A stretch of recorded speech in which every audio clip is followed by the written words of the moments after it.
गणेश जी अचानक आए थे, तो होता है ना, अचानक भी कुछ भी हमसे बोले कोई तो हम मांग नहीं पाते हैं।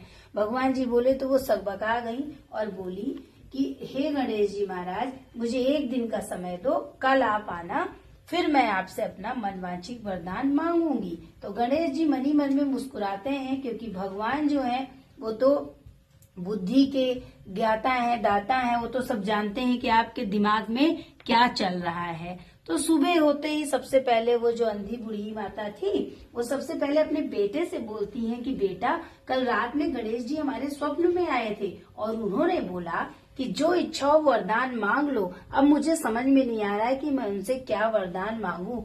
तो वो बोलता है उनके बेटा, अरे आपकी तो जिंदगी हो गई है पार, अम्मा एक काम करो कि इनसे बहुत सारी धन दौलत मांग लो। तो बोलती है अच्छा ठीक है। उसके बाद बहुरिया उनकी आती है पैर छूने के लिए, तो बोलती है कि अरे बहुरिया रुको बेटा, रात में गणेश जी आए थे, वो हमसे कह रहे थे तुम्हारी जो इच्छा हो वरदान मांगो, हमको समझ में नहीं आ रहा है कि हम क्या मांगे।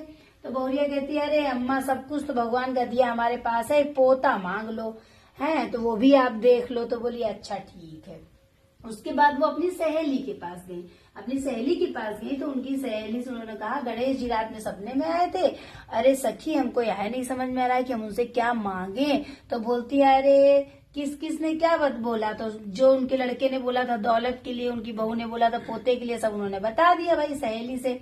तो लोग हर मन की बात शेयर कर लेते हैं, करते हैं ना। तो फिर उसके बाद बोलती है अरे सब तुम्हारा परिवार घर सब स्वार्थी है, देखो तुमने इतनी सुंदर भगवान ने दुनिया बनाई है, तुम अंधी हो, तुमने दुनिया ही नहीं देखी है, तो तुम भगवान जी से क्या मांगो अपने लिए आंख, जिससे कि तुम ये दुनिया देखो, कितनी सुंदर दुनिया बनाई है भगवान जी ने।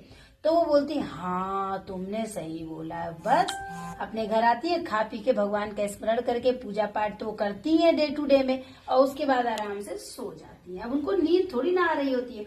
उधर दिन भर में जितनी क्रियाकलाप ये जो बूढ़ी माता थी कर रही होती है, वो गणेश जी को तो वो तो भगवान है, त्रिकालदर्शी है, अंतर्यामी, वो तो हमारे मन की बात हम क्या करने वाले हैं सब कुछ जानते हैं। तो वो मुस्कुराते हुए आते हैं और बोलते हैं और बूढ़ी माता आपने सोच लिया आपको क्या मांगना है। तो बोलती हाँ सोच तो लिया है, लेकिन पहले आप ये बोलो कि जो मैं मांगूंगी वो आप मुझे दोगे, मना नहीं करोगे।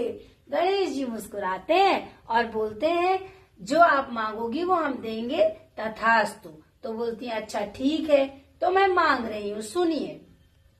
9 करोड़ की माया देना, निरोग काया देना, सुखी संसार देना, नाती देना, पोता देना, धन देना, दौलत देना।